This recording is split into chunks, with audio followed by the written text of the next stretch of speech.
हरे कृष्ण हरे कृष्ण माताजी हरे कृष्ण എല്ലാവർക്കും പ്രണാമം.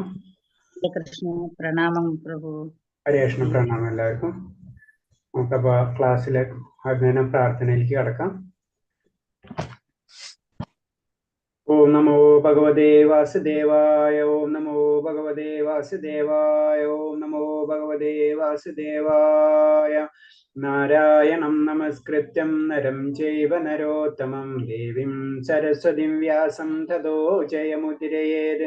നഷ്ടപ്രായേഷു ഭദ്രേഷു നിത്യം ഭാഗവത സേവയാ ഭാഗവതേ ഉത്തമ ശ്ലോകേ ഭക്തിർഭവതി നൈഷ്ടകീ. മൂകം കരോതി വാചാലം പങ്കും ലംഘയതേ ഗിരി. യത്കൃപതമഹം വന്ദേ പരമാനന്ദമാധവം. ശ്രീഗുരുദീനധാരിണം ശ്രീചൈതന്യമീശ്വരം. അജ്ഞാനതിമിരാന്ധ്യസ്യ ജ്ഞാനാഞ്ജലശലാകയാ ചക്ഷുർമിലിതം യേന തസ്മൈ ശ്രീഗുരുവേ നമഃ.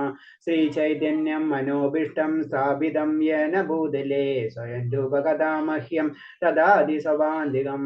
വന്ദേഹം ശ്രീഗുരു ശ്രീയുതപദകമലം ശ്രീരൂപം സാഗരജാതം സഹന രഘുനാഥിത്യം തം സജീവം സാദൈവം സാവധൂതം പരിജനസഹിതം കൃഷ്ണചൈതന്യദേവം ശ്രീരാധാകൃഷ്ണപാദാൻ സഹന ലളിത ശ്രീവിശാഖാനീം താം ശാഹേ കൃഷ്ണ കരുണാ സിന്ധു ദീനബിന്ദോ ജഗത്പദേ. ഗോപേശ ഗോപികാന്ത രാധാകാന്ത നമസ്തുതേ. തപ്തകാഞ്ചന ഗൗരാംഗേ രാധേ വൃന്ദാവനേശ്വരി വൃഷഭാനുസുതേ ദേവി പ്രണമാമി ഹരിപ്രിയേ. വാഞ്ചാകൽപതരൂപേച്ഛ കൃപാ സിന്ധിഭ്യേവ ച പതിനാം പാവനേഭ്യോ വൈഷ്ണവേഭ്യോ നമോ നമഃ. നമോ വിഷ്ണുപാദായ കൃഷ്ണപ്രേഷ്ഠായ ഭൂതലേ ശ്രീമതേ ഭക്തിവേദാന്ത സ്വാമിന്നിധി നാമിനേ. നമസ്തേ സാരസ്വതദേവേ ഗൗരവാണി പ്രചാരിണേ നിർവിശേഷ ശൂന്യവാദി പാശ്ചാത്യദേശധാരിണേ. ജയ ശ്രീകൃഷ്ണ ചൈതന്യ പ്രഭു നിത്യാനന്ദ ശ്രീ അദ്വൈത ഗദാധര ശ്രീവാസാദി ഗൗരി ഭക്തവൃന്ദ. ഹരേ കൃഷ്ണ കൃഷ്ണ കൃഷ്ണ ഹരേ ഹരേ. ഹരേ രാമ രാമ രാമ ഹരേ ഹരേ. ഹരേ കൃഷ്ണ. പ്രഭാതിക്ക് ജയ ഗുരുദേവ്ക്ക് ജയ. അനന്തകോടി വൈഷ്ണവ ഭക്തർക്ക് ജയ്. ഹരേ കൃഷ്ണ. എല്ലാവർക്കും പ്രണാമം. നമ്മള് രണ്ടൊന്ന് ഷെയർ ചെയ്തോട്ടെ. ഇന്നലെ നമ്മൾ എത്രാമത്തെ ശ്ലോകം വരെ? 19 വരെ ആയിരുന്നുണ്ട് അല്ലേ മാതാജി? ഹരേ കൃഷ്ണ. हरे कृष्ण प्रभु 19 വരെ അല്ല ഇത്? ഇന്നലെ എത്ര വരെ ശ്ലോകമായത്? 19, 16 അത്രയത്? 19, 16, 18 ഒരുമിച്ചല്ലേ പ്രഭു പറഞ്ഞത്? അതെ അതെ, 19 തൊട്ട് എടുക്കണം അല്ലേ ഇനി? 19. ഓക്കെ. ഹരേ കൃഷ്ണ. അപ്പൊ ഇന്നലെ പറഞ്ഞ പോലെ നമ്മളെ ബുക്ക് എല്ലാവരും മസ്റ്റായിട്ട് വാങ്ങിക്കുക. പിന്നെ വേറൊരു പോയിന്റ് പറയുന്നത് വെച്ച് കഴിഞ്ഞാല് ബുക്ക് ഉള്ളവര് അവരൊന്ന് വായിക്കുക. അതായത് നമുക്കറിയാം, നമുക്കിപ്പോ ഒരു 10-20 ശ്ലോകമാണ് ഏവറേജ് നമുക്ക് എടുക്കാൻ പറ്റാം. 20 മാക്സിമം 20-25 വരെയൊക്കെ ഒരു ദിവസം നമുക്ക് ക്ലാസ് കവർ ചെയ്ത് പോകും. അപ്പോൾ നമ്മളൊന്ന് വായിച്ചു വന്നു കഴിഞ്ഞാൽ ഗുണം എന്ന് വെച്ച് കഴിഞ്ഞാല് പെട്ടെന്ന് അത് മനസ്സിലാവും. ഒന്നാമത്തെ കാര്യം പറയുമ്പോഴേക്കും നമുക്കത് മനസ്സിലാവും. പിന്നെ അതിലെന്തെങ്കിലും പോയിന്റ്സുകൾ, നമുക്ക് എല്ലാ പോയിന്റ്സുകളും ആ ബുക്കിലുള്ള 100% നമുക്ക് കവർ ചെയ്യാൻ പറ്റിയെന്ന് വരില്ല. അപ്പൊ ബുക്ക് വായിച്ചു വന്നു കഴിഞ്ഞാൽ അതിലെന്തെങ്കിലും ഡൗട്ടുകൾ ഉണ്ടെങ്കിൽ അതൊന്ന് മാർക്ക് ചെയ്തതിന് ശേഷം നമ്മൾ ആ ഡിസ്കഷൻ ടൈമിൽ ആ പോയിന്റ്സുകൾ പറയാം. അപ്പൊ നമ്മൾ ചോദിക്കാൻ ഉദ്ദേശിച്ച ചോദ്യം തന്നെ ആയിരിക്കും മറ്റുള്ളവരും ഉദ്ദേശിച്ചിട്ടുണ്ടാവാം. അപ്പൊ അതെല്ലാവർക്കും ഉപകാരമാണ്. അപ്പൊ ഒരു ചെറിയ ഇന്ററാക്ഷൻ ആയിട്ട് നമുക്ക് നടക്കുകയും ചെയ്യും.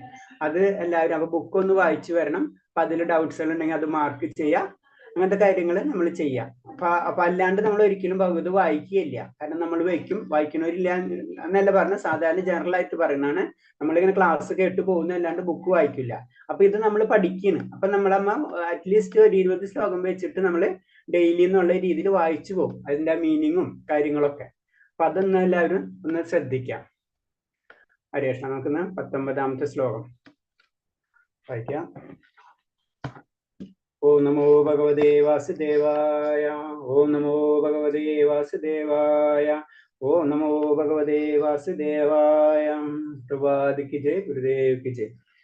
ഹരേ കൃഷ്ണ. 19ാമത്തെ ശ്ലോകം. സഘോഷദാഷ്ടരാഷ്ട്രാണാം ഹൃദയാനി വൃദാരയത് നമസ്യശ്ച പൃഥ്വീം ചൈവ തുമൂലഭിന്നുദ്ധായയൻ വിവിധ സംഘങ്ങളിൽ നിന്ന് ഉയർന്ന ഈ നാദഘോഷം ഭൂമിയിലും അന്തരീക്ഷത്തിലും മാറ്റിലുകൊണ്ട് ധാർഷ്ട്രരാഷ്ട്രപുത്രന്മാരുടെ ഹൃദയം പിളർക്കുകയായി.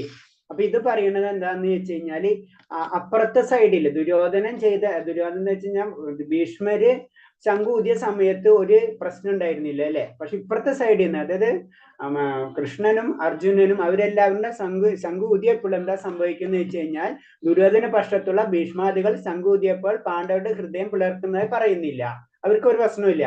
പക്ഷെ ഭഗവാൻ അഭയം നേടിയവർക്ക് ഒന്നിനെയും പേടിക്കാനില്ല. അതാണ് അതിന്റെ കാരണം. അവരുടെ ഹൃദയം പിളർക്കാൻ കാരണം അവരുടെ ഭയം എത്ര തോൽവിയുടെ ചിഹ്നമാണ്. അപ്പൊ ഇവർക്ക് വിഷമം ഉണ്ടാവാൻ കാരണം എന്ന് വെച്ച് കഴിഞ്ഞാല് കാരണം പവർ ഉണ്ട് ഭഗവാന് ഉള്ളിന്റെ ഉള്ളില് അവർക്ക് ഭഗവാനെ പറഞ്ഞാൽ പാണ്ഡവരുടെ പക്ഷത്താണ് വിജയം എന്ന് അവർക്കറിയാം. അപ്പൊ അവർക്ക് ഉള്ളിൽ ഭയമുണ്ട്, അന്ന് യുദ്ധം ചെയ്തേ പറ്റൂ, അങ്ങനത്തെ ഒരു അവസ്ഥയാണ്. അതാണ് അവർക്ക് ഭയമുണ്ട്, മറ്റവർക്ക് ഭയമില്ല. പാണ്ഡവർക്ക് ഭയമില്ലാത്തവരിന് എന്തിനും ഭഗവാൻ കൂടെ ഉണ്ട് എന്നുള്ളത്. അതാണ് നമ്മളെ സങ്കല്പം. എപ്പോഴും നമ്മുടെ മനസ്സിൽ വരേണ്ടതും അപ്പോൾ ഇതായിരിക്കണം. കാരണം നമുക്ക് അത്തരം ഭക്തി വരുമ്പോ ഏത് സമയത്തും ഭഗവാൻ നമ്മുടെ കൂടെ ഉണ്ടെന്നുള്ളൊരു ചിന്ത നമ്മളിലേക്ക് കടന്നു വരും. അതാണ് നമുക്ക് വേണ്ടത്. അതാണ് നമ്മൾ ഭക്തിയിൽ മുന്നേറിക്കൊണ്ടിരിക്കുന്നവർ. പിന്നെ നമ്മൾ ഈവൻ നമ്മളെ മരണഭയം അടക്കം നമ്മളിലേക്ക് മാറിപ്പോകും. അതാണ് അതിന്റെ പ്രത്യേകത. അടുത്ത ശ്ലോകം. അതാ വ്യവസ്ഥിതാം ദൃഷ്ട ദ്രാഷ്ടരാഷ്ട്രാംഗ പ്രവർത്തതേ ശാസ്ത്ര സമ്പാദേ ധനുരുദ്യമ പാണ്ഡവാ ഋഷികേശതവാക്യം വിധമാഹ മഹീപദേ. അടുത്ത് പറയുന്നത്, അലേ രാജാവേ, പിന്നെ പാണ്ഡുപുത്രനായ അർജുനൻ ഹനുമാൻ കൊടിയാടാളമുള്ള തേരിലിരുന്നു കൊണ്ട് വില്ലെടുത്ത് ശരങ്ങൾ ഉതിർക്കാൻ തയ്യാറായി. മറുവശത്ത് അണിഞ്ഞിരിക്കുന്ന കൗര സൈന്യത്തെ നോക്കി കൃഷ്ണനോട് ഇങ്ങനെ പറഞ്ഞു. അപ്പൊ യുദ്ധത്തിനുള്ള രണ്ട് സൈഡിലും റെഡിയായി. അപ്പൊ ഓട്ടോമാറ്റിക് ആയിട്ട് ഇനി അർജുനൻ ശരം എടുത്തിട്ട് അല്ലെ, വില്ലെടുത്ത് ശരമെടുത്ത് യുദ്ധത്തിനുള്ള പുറപ്പാടിലേക്ക് പോവാണ്. അണ്ട് കൃഷ്ണനോട് പറയാണ്. അതാണ് ശ്ലോകം. അപ്പൊ ഇതിൽ പറയുന്നത് വെച്ച് കഴിഞ്ഞാൽ പ്രത്യേകിച്ച് പറയുന്നുണ്ട് അല്ലെ, അർജുനന്റെ കൊടിക്കൂറമേലുള്ള ഹനുമാൻ രൂപം അത് മറ്റൊരു വിജയ ചിഹ്നമാണ്. രാവണ യുദ്ധത്തിൽ രാമന്റെ സഹായിയായിരുന്നു ഹനുമാൻ, രാമൻ വിജയിയായി. അപ്പൊ ഹനുമാനുള്ളടത്ത് അല്ലെങ്കിൽ ഹനുമാനുള്ളടത്ത് ഒരു വിജയം ഉണ്ടായിരിക്കും. അതിന്റെ കാരണം എന്ന് പറഞ്ഞത് രാമരാവണ യുദ്ധത്തിൽ ഹനുമാന്റെ സാന്നിധ്യം ഉണ്ടായിരുന്നല്ലേ, അവിടെ വിജയമായിരുന്നു. അപ്പൊ അത് തന്നെയാണ്. അപ്പൊ ഇവിടെയും ആ വിജയ ചിഹ്നങ്ങളാണ് ഓരോന്നോരോന്നും പറഞ്ഞു വരുന്നത്. പിന്നെ ഇന്ദ്രിയാധീശനായ സാക്ഷാൽ ശ്രീകൃഷ്ണൻ തന്നെ അർജുനൻ നയിക്കുന്നു. അർജുനന്റെ ഭാവിയുടെ വിജയത്തിന്റെ സൂചനകളാണ്. അപ്പൊ നമുക്കറിയാം ഭഗവാൻ എന്ന് പറയുന്നത് ഭഗവാൻ തന്നെയാണ് അർജുനന്റെ തേര് തെളിക്കുന്നത് അല്ലെ. അപ്പൊ അത് തന്നെ വിജയത്തിന്റെ സൂചന. ഭഗവാൻ എവിടെയുണ്ട് അവിടെ വിജയമാണ് എന്നാണ് പറയുന്നത്. അപ്പൊ ഇതിൽ പറയണെന്ന് വെച്ചാൽ ആ വിജയം പാണ്ഡവരുടെ വിജയത്തിന്റെ കാരണങ്ങളാണ് ഡീറ്റെയിൽ ആയിട്ട് പറഞ്ഞു വരുന്നത്. ഒന്നാമത്തേന്ന് പറഞ്ഞ കാരണം എന്ന് പറഞ്ഞെന്ന് വെച്ച് കഴിഞ്ഞാൽ കൃഷ്ണന്റെ വ്യക്തിപരമായ സാന്നിധ്യം വിജയം ഉറപ്പിക്കുന്നു. ഒന്നും വ്യക്തിപരമായ ഭഗവാൻ തന്നെ നേരിട്ട് അവതരിച്ച് അർജുനന്റെ കൂടെ നിൽക്കണം അല്ലെ. അപ്പൊ അത് ഒരു കാരണം. പിന്നെന്താണ് ഭാഗ്യദേവത. ഭാഗ്യദേവത എന്ന് പറയുമ്പോൾ ഭഗവാന്റെ കൂടെ എപ്പോഴും ഐശ്വര്യദേവത ലക്ഷ്മി ദേവി ഉണ്ടാവും അല്ലെ. അപ്പൊ അവിടെ വിജയത്തിന്റെ ഒരു കാരണമായി മാറുന്നു. വേദി എന്നാണ് കുരുക്ഷേത്ര സ്ഥലമാണ് അല്ലെ. കുരുക്ഷേത്ര സ്ഥലത്തിന്റെ പ്രത്യേകത എന്ന് പറഞ്ഞാൽ അവിടെ പുണ്യമായിട്ടുള്ള സ്ഥലമാണ്. അപ്പൊ അവിടെ ധർമ്മത്തിനായിരിക്കും വിജയം. അപ്പൊ അതൊരു കാരണമായി. പിന്നെ അർജുനന്റെ കൊടിക്കുറമേലുള്ള ഹനുമാന്റെ രൂപം. അപ്പൊ എന്താണ് അവിടെ കാരണം ഹനുമാനോ വരുന്നതോടെ രാമരാവണ യുദ്ധത്തിലാണ് അല്ലെ. അപ്പൊ അവിടെ വിജയം തന്നെയാണ്. ഹനുമാൻ സ്വാമി എവിടെയുണ്ടോ അവിടെയും വിജയത്തിന്റെ സാന്നിധ്യം നിലനിൽക്കും. പിന്നെ വിഷ്ണുവിന്റെ ചിഹ്നം. അപ്പൊ ശംഖ് വിഷ്ണുവിന്റെ ചിഹ്നമാണ്. അത് ദിവ്യമായ, നമ്മൾ പറഞ്ഞില്ലേ ദിവ്യമായിട്ടുള്ള ശംഖുകൾ. അപ്പൊ ദിവ്യമായിട്ടുള്ള ശംഖുകൾക്ക് അതിന്റെ പ്രത്യേകത ഉണ്ട് അല്ലെ. അവിടെ ഓട്ടോമാറ്റിക് ആ ദിവ്യത്വം എല്ലായിടത്തും നിലനിൽക്കും. അപ്പം അതും ഒരു കാരണമാണ്. പിന്നെ പറഞ്ഞ ദുര്യോധനം പിന്നെ ഹൃദയം പിളരുന്നത്. ഇവരെ ഹൃദയം പിളരുന്നുണ്ട് അല്ലെ. കാരണം ഈ ശംഖു ഊതിയപ്പ ഓട്ടോമാറ്റിക്കായിട്ട് കവരുടെ ഹൃദയം പിളർന്നു തന്നെയാണ് പറയുന്നത്. അപ്പൊ അതിന്റെ അർത്ഥം അവിടെ തോൽവിയാണ്. അവർക്ക് ഒരു ഭയമുണ്ട്, തോൽവിയുടെ ഭയം അവരുടെ ഉള്ളിലുണ്ട്. അപ്പൊ ഇതെല്ലാ കാരണങ്ങളും യുദ്ധം വിജയിക്കാനുള്ള കാരണങ്ങളായിട്ടാണ് പറയുന്നത്. പിന്നെ അർജുനനെ നൽകി അഗ്നിദേവനാണ് ശരിക്കും അർജുനന്റെ രഥം നൽകിയിട്ടുള്ളത്. അത് 3 ലോകങ്ങളിലും വിജയിക്കുന്ന രഥമാണ് അല്ലെ. അപ്പൊ അതും ഒരു കാരണമായി. പിന്നെ ഭീഷ്മർക്ക് അറിയാം അത് നമ്മൾ കൗരപക്ഷത്താണ് തോൽവി എന്ന് കറക്റ്റായിട്ട് അറിയാം. അപ്പൊ അത് ദുര്യോധനന് വേണ്ടി മാത്രമാണ് ശരിക്കും ശംഖുദനം. അപ്പൊ ഇതെല്ലാ കാര്യങ്ങളും നോക്കുമ്പോൾ ആ വിജയം സുനിശ്ചിതമാണ്. അതാണ് ഈ ശ്ലോകത്തിൽ കൂടെ പറയുന്നത്. അടുത്ത ശ്ലോകം. സേനയോരുഭയോർ അർജുനൻ പറയാണ്. അർജുന ഉവാച സേനയോരുഭയോർ മധ്യേ രഥം സ്ഥാപയമച്യുതായ ദേവതൻ നിരീക്ഷേഹം യോധകാമാൻ അവസ്ഥിതാൻ കൈർമയ സഹയോ ദിവ്യം അസ്മിൻ രണസമുദ്യമേ ഹേ അച്യുത, ച്യുതി അഥവാ വീഴ്ച വരുത്താത്തവനെ, ഇരു സൈന്യങ്ങളും മധ്യത്തിലായി എന്റെ തേർ കൊണ്ട് നിർത്തുക. ആരൊക്കെയാണോ യുദ്ധകാംക്ഷികളായി ഇവിടെ വന്നിട്ടുള്ളതെന്ന് ഞാനൊന്ന് കാണട്ടെ. അപ്പൊ അർജുനൻ ഇപ്പുറത്തെ രണ്ട് സൈനികരെയും അവർ രണ്ടുപേരും ശംഖുകളൊക്കെ ഊതി യുദ്ധത്തിന് റെഡിയായി. അർജുനൻ ശരങ്ങളൊക്കെ എടുത്ത് റെഡിയായിട്ട് ശേഷം ഭഗവാനോട് പറയുന്ന ആരാണ് യുദ്ധത്തിന് വന്ന് നിന്നിട്ടുള്ളവർ അവരെ ഞാനൊന്ന് കാണട്ടെ എന്ന് പറഞ്ഞു. അപ്പൊ യുദ്ധക്കളത്തിന്റെ നടുക്കിലേക്ക് രഥം തെളിയിക്കൂ എന്നാണ് പറയുന്നത്. അപ്പൊ അർജുനൻ ഭഗവാൻ അച്യുത, വീഴ്ച പറ്റാത്തവൻ എന്നാണ് വിളിക്കുന്നത്. ഭക്തന്മാരുടെ അദ്ദേഹത്തിന് സ്നേഹത്തിന് ഒരിക്കലും കുറവുണ്ടാവില്ല. അപ്പൊ ഭക്തന്മാരുടെ ഒരിക്കലും ഭഗവാൻ യാതൊരു തെറ്റും ചെയ്യില്ല അല്ലെ. അതാണ് അതിന് അച്യുത എന്ന് പറയുന്നത്. അത്തരം വിശ്വാസമാണ്, അത്തരം ഭഗവാനുള്ള വിശ്വാസം അർജുനനുണ്ട്. അതാണ് പറയുന്നത്, തെറ്റ് ചെയ്യില്ല. ഭഗവാൻ ശ്രീകൃഷ്ണന്റെ സ്നേഹം കൊണ്ടും അഹേതുവായ കാര്യമേലും തേരാളുടെ സ്ഥാനം ഏറ്റെടുത്തു. അപ്പൊ എന്താണ് വേറെ എന്ന് വെച്ചാൽ ഭഗവാൻ തന്നെ ആ ഭക്തന്റെ അർജുനന്റെ കാര്യം മുഴുവൻ ഏറ്റെടുത്തു. തേരാളിയായിട്ടടക്കം ആ തേരാളിരെ ശരിക്കും പറഞ്ഞാൽ ഭഗവാന്റെ കാര്യം അത് അങ്ങനെയാണ്. കാരണം എന്ന് വെച്ച് കഴിഞ്ഞാൽ ഒരു ഭക്തനെ സഹായിക്കുമ്പോൾ ഭഗവാൻ സന്തോഷിക്കുക ചെയ്യുന്നത്. ആ ലെവലിലേക്കാണ് അത്ര സ്ഥാനമാണ് ഭഗവാൻ ഒരു ഭക്തന് കൊടുക്കുന്നത്. അതാണ് അതിൽ കൂടെ നമ്മൾ മനസ്സിലാക്കുന്നത്. കാരണം ഭക്തന്റെ ആജ്ഞകൾ നിറവേറ്റുന്നതോടുകൂടി ഭഗവാൻ സന്തോഷം കിട്ടാണ്. അതാണ് ആ തേരാളിയായിട്ട് ഭഗവാനായ ആ സ്ഥാനം ഏറ്റെടുക്കുന്നത്. അതാണ് ഭക്തനാണ് അർജുനൻ അല്ലെ. അപ്പൊ അർജുനൻ പറയുന്ന കാര്യങ്ങൾ ഏറ്റെടുക്കുന്നതിലൂടെ ഭഗവാൻ സന്തോഷിക്കുന്നു. ഞാൻ കഴിഞ്ഞ ക്ലാസ്സിൽ പറഞ്ഞില്ലേ ഭീഷ്മരുടെ കാര്യം. അൾട്ടിമേറ്റ് ഭക്തന് വേണ്ടിയാണ് എല്ലാ കാര്യങ്ങളും ഭഗവാൻ ചെയ്യുന്നത്. ഭക്തന്റെ ആജ്ഞ ഭഗവാനെ സംബന്ധിച്ച് ഏറ്റവും സന്തോഷകരമായിരിക്കും. അതാണ് ഇതിൽ കൂടെ പറഞ്ഞു വരുന്നത്. ശുദ്ധ ഭക്തന്മാരുടെ ആജ്ഞകൾ നിറവേറ്റുന്നതിലാണ് ഭഗവാൻ കൂടുതൽ സന്തോഷിക്കുക. അതാണ് പറഞ്ഞത്. ഏത് നിലയിലും അദ്ദേഹം പരമദിവ്യോത്തമ പുരുഷനാണ്. അപ്പൊ എന്തൊക്കെ പറഞ്ഞാലും അൾട്ടിമേറ്റ് ഭഗവാൻ തന്നെയാണ് എല്ലാത്തിന്റെ കാരണങ്ങൾക്ക് കാരണം. എന്നിരുന്നാലും ഭക്തർക്ക് വേണ്ടി ഭഗവാൻ എല്ലാ കാര്യങ്ങളും ചെയ്യുന്നു. പിന്നെ അടുത്ത ശ്ലോകം 23. യോത്സ്യമാനേന വേഷേഹം യഥ ഏത്രത്ത സമാഗതാ ദ്രാഷ്ടരാഷ്ട്രസ്യ ദുർബുദ്ധേർ യുദ്ധോ പ്രിയ ചികീർഷവ. ദുർബുദ്ധിയായ ദ്രാഷ്ടപുത്രന്മാരെ സന്തോഷിപ്പിക്കുന്ന യുദ്ധത്തിനൊരുങ്ങി വന്നവരെ ഞാൻ കാണട്ടെ. അപ്പൊ ഇതാണ് ഓട്ടോമാറ്റിക് ദുർബുദ്ധികളായ പറഞ്ഞിട്ടുണ്ട് അല്ലെ. കാരണം എന്ന് വെച്ച് കഴിഞ്ഞാൽ അർജുനനും അറിയാം ഇവര് തോൽക്കപ്പെടും. കാരണം അർജുനന്റെ കൂടെ ഭഗവാൻ ഉള്ളിടത്തോളം കാലം ഓപ്പോസിറ്റ് ടീം എന്തായാലും വിജയിക്കില്ല. അപ്പൊ അത് അവർ ദുർബുദ്ധികളാണ്. നമ്മൾ 100% നമ്മൾ തോൽക്കും എന്ന് മനസ്സിലാക്കി കഴിഞ്ഞാൽ വീണ്ടും അവിടെ ചെല്ലാന്ന് പറഞ്ഞു കഴിഞ്ഞാൽ അത് ബുദ്ധിയില്ലാത്ത വ്യക്തികൾ അത് ചെയ്യാം. അപ്പൊ അത് തന്നെയാണ് ആ ഒരു ലൈൻ തന്നെയാണ് ശരിക്കും അർജുനനൂടെ ഉപയോഗിച്ചിരിക്കുന്നത്. ഉത്തമ ഭക്തൻ എന്ന നിലയിൽ അർജുന യുദ്ധം ചെയ്യുന്നതിൽ താല്പര്യം ഉണ്ടായിരുന്നില്ല. കാരണം അങ്ങനെ ശരിക്കും ഒരു ഭക്തനെ സംബന്ധിച്ച് മറ്റുള്ളവർ വിഷമിക്കുന്നത് അത്ര അതേപോലെ തന്നെ വിഷമാണ്. ശരിക്കും ഭക്തന്മാരെ ആ ക്വാളിറ്റി പറയുമ്പോൾ തന്നെയാണ് എന്ന് പറയുമ്പോൾ മറ്റുള്ളവർക്ക് വിഷമം എന്റെ വിഷമമായിരിക്കും, മറ്റുള്ളവരുടെ സന്തോഷം എന്റെ സന്തോഷമായിരിക്കും. ആ ലെവലിലേക്ക് അതാണ് ഒരു ഭക്തൻ എന്ന് പറയുന്നത്. അതാണ് കാരണം ആ യുദ്ധത്തിനുണ്ടാവുന്ന പ്രശ്നങ്ങളും കാര്യങ്ങളും ആലോചിക്കുമ്പോൾ അർജുന യുദ്ധത്തിന് ഒരു താല്പര്യം ഉണ്ടായിരുന്നില്ല.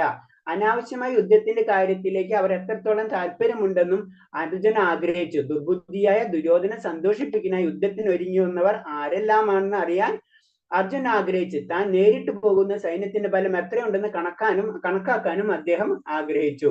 അപ്പൊ 2-3 കാര്യത്തിൽ കൂടിയിട്ടാണ് ശരിക്കും ആ യുദ്ധത്തിലെ കളത്തിൽ ആരൊക്കെയെന്ന് അറിയാൻ ആഗ്രഹിച്ചത്.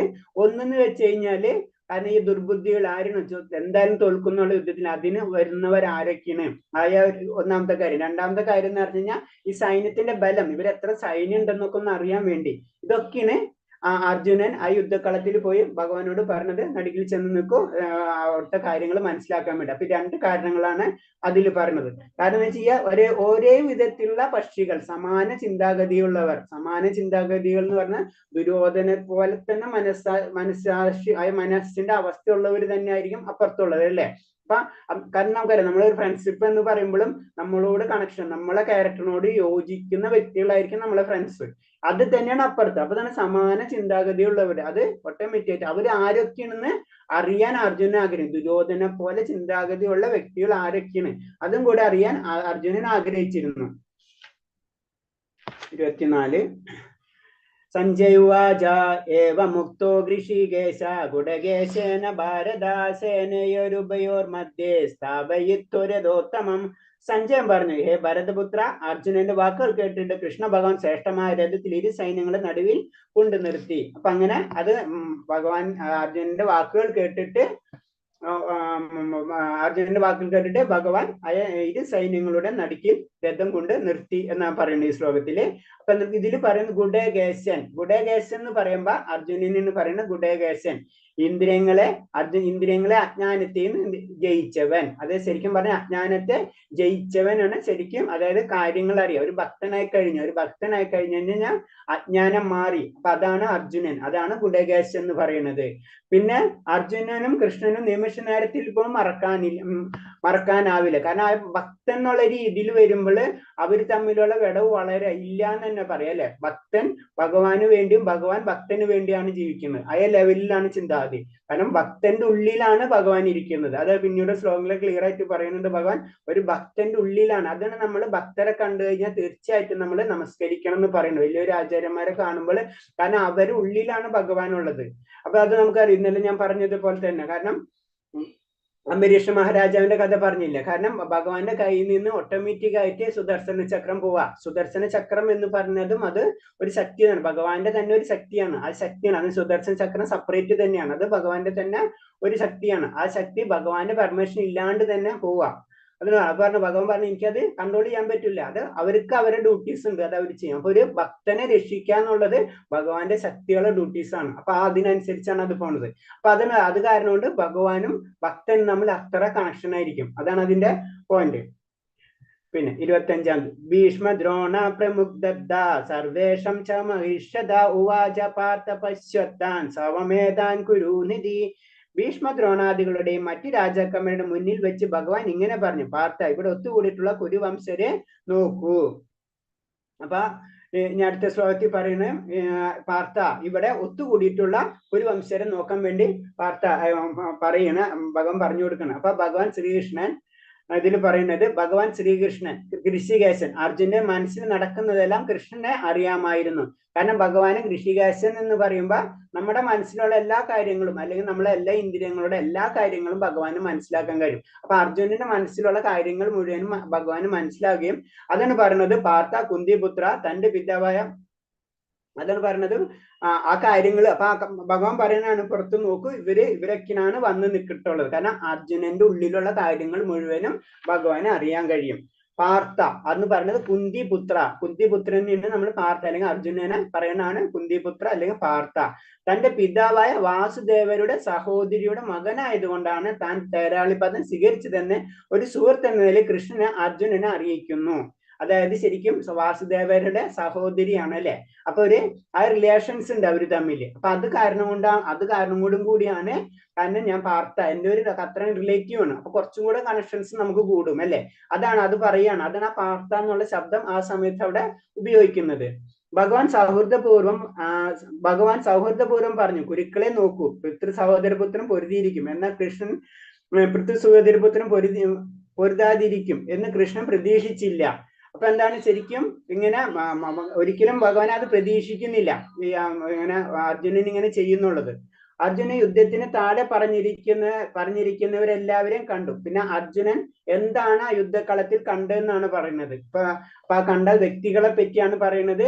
എല്ലാ ബന്ധുക്കളെയും അർജുനൻ തന്റെ എല്ലാ ബന്ധുക്കളെയാണ് ശരിക്കും ആ ബന്ധുക്കളോടാണ് അർജുനൻ യുദ്ധം ചെയ്യാൻ പോണത് അല്ലേ. അപ്പൊ അതിൽ പറഞ്ഞിട്ടുള്ളത് കണ്ടോ, പിതൃതുല്യർ, പിതാമഹൻ, ഗുരുജനന്മാർ, സുഹൃത്തുക്കൾ, ഭാര്യ പിതാക്കന്മാർ, മക്കൾ, സഹോദരന്മാർ, മാതുലന്മാർ, ഇവരൊക്കെയാണ് സ്വന്തം ബന്ധുക്കളെയാണ് യുദ്ധം ചെയ്യേണ്ടത്.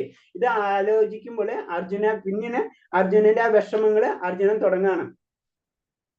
അപ്പൊ അതില് 26-ാമത്തെ ശ്ലോകം കാണായ രംഗാണ് അത്. ആരൊക്കെയാണ് കാണുന്നതെന്ന്.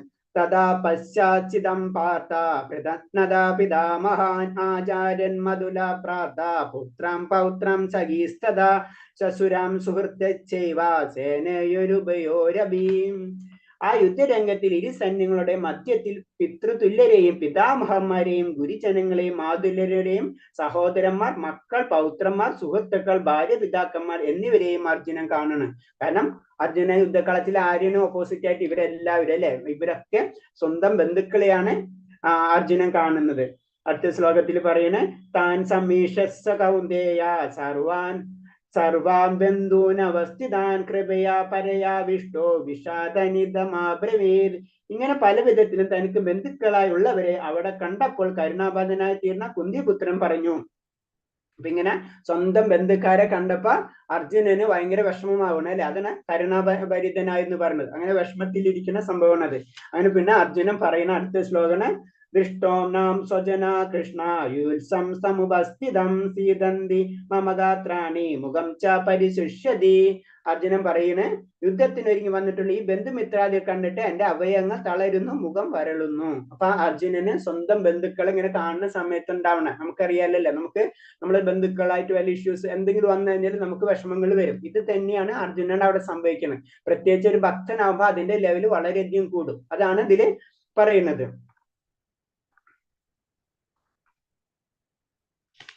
ഇനി പറയുന്ന ശ്ലോകങ്ങൾ എന്ന് പറയുന്നത് അർജുനന്റെ സംശയങ്ങളാണ് ഇനി തുടങ്ങാൻ പോകുന്നത്. അടുത്ത ശ്ലോകങ്ങൾ മുഴുവൻ അർജുനന്റെ സംശയങ്ങൾ. ഇപ്പൊ അവരെ കണ്ടതിന് ശേഷം അർജുനന്റെ പ്രതികരണങ്ങൾ ഓരോന്ന് സ്റ്റാർട്ട് ചെയ്യാനാണ്. അതിൽ ആദ്യത്തേത് പറയുന്നത് വേദത്തുജ ശരീരമേ രോമഹർഷസ്സ ജായതേ ഗാണ്ഡീവം സംസ്കൃതഹസ്താ പരിദേഹ്യതേ. എന്റെ ശരീരം വിറയ്ക്കുകയും രോമാഞ്ചം ഉണ്ടാവുകയും ചെയ്യുന്നു. എന്റെ വില്ല് ഗാണ്ഡീവം കയ്യിൽ നിന്ന് വഴുതുന്നു, തൊലി ചുട്ടുനീറുന്നു. അപ്പൊ ശരിക്കും അർജുനന്റെ പ്രതികരണമാണ് പറയുന്നത്. കാരണം എന്ന് വെച്ച് കഴിഞ്ഞാല് അതായത് ഗാണ്ഡീവം കയ്യിൽ നിന്ന് വീഴണ്, അങ്ങനത്തെ എല്ലാ പ്രശ്നങ്ങളും അർജുനന് സ്റ്റാർട്ട് ആവണം. അപ്പൊ ശരിക്കും പറയണമെന്ന് വെച്ച് കഴിഞ്ഞാൽ ശരീരം വിറയ്ക്കുന്നു, രോമാഞ്ചം ഉണ്ടാവണം. ഇത് പല രീതിയിലും നമുക്ക് സംഭവിക്കാന്ന് പറയും. ഒന്ന്, നമുക്ക് എന്തുകൊണ്ടാണ് സംഭവിക്കുന്നത്? ഭയം ഉണ്ടാവുമ്പോൾ. ഇവിടെ അർജുനന് ഭയമാണ്, ഇവരെല്ലാവരും മരണപ്പെടുമല്ലോ എന്നുള്ളൊരു ഭയം കാരണം കൊണ്ടാണ് അർജുനന് ഇത് സംഭവിക്കുന്നത് അല്ലെ. അപ്പൊ ആ വിഷമാണ് സത്യത്തിൽ സംഭവിക്കുന്നത്. അത് കാരണം കൊണ്ടാണ് അർജുനന്റെ കയ്യിൽ നിന്ന് ഗാണ്ഡീവം ഒക്കെ വഴുതി വീഴുന്നതും തൊലിയൊക്കെ ചുട്ടു വീഴുന്നത് അല്ലെ.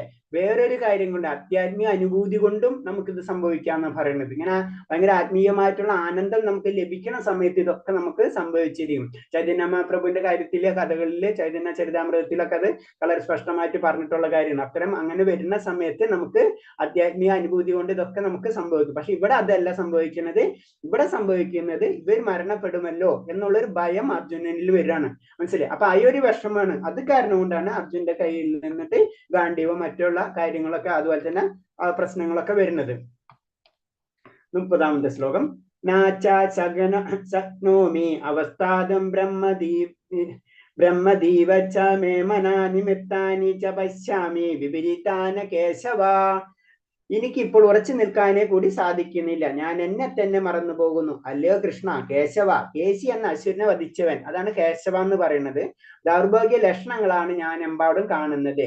ഇവിടെ പറയുമ്പോൾ സംഭവം എന്ന് പറയുന്നത് കാരണം എന്ന് വെച്ച് കഴിഞ്ഞാൽ അർജുനന് മനസ്സിലായി. കാരണം ഭഗവാൻ ഉള്ളിടത്തോളം കാലം ജയം ഒരിക്കലും അവരുടെ പക്ഷത്തായിരിക്കില്ല, പാണ്ഡവ പക്ഷത്തായിരിക്കും. അപ്പൊ ഇവിടെ കാണുന്നത് അടക്കം എല്ലാതും. കാരണം തന്നെ വലിയൊരു ഭക്തനും ആത്മീയമായിട്ടുള്ള കാര്യങ്ങൾ ഉയർന്ന വ്യക്തികൾക്ക് കുറെ കാര്യങ്ങൾ കാണുമ്പോൾ തന്നെ മനസ്സിലാവും.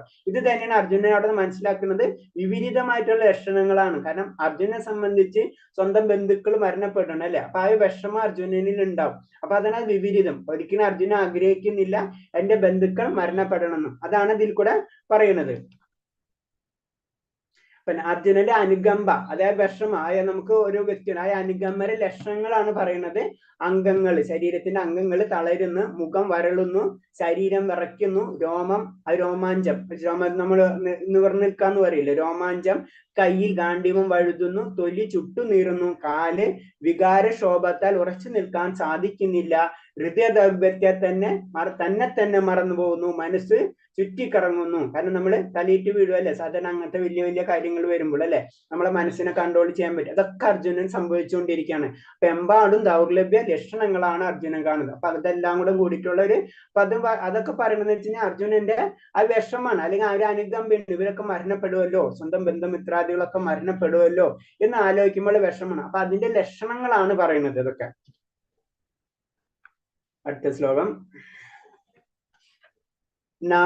നാശ്രേയനുപശ്യാമി ഹത്തോ സജ്ജനമാഹവേ നാകാംക്ഷ വിജയം കൃഷ്ണ നാചം രാജസുഖീനച്ച. ബന്ധുക്കളെ യുദ്ധത്തിൽ കൊല്ലുന്നത് കൊണ്ട്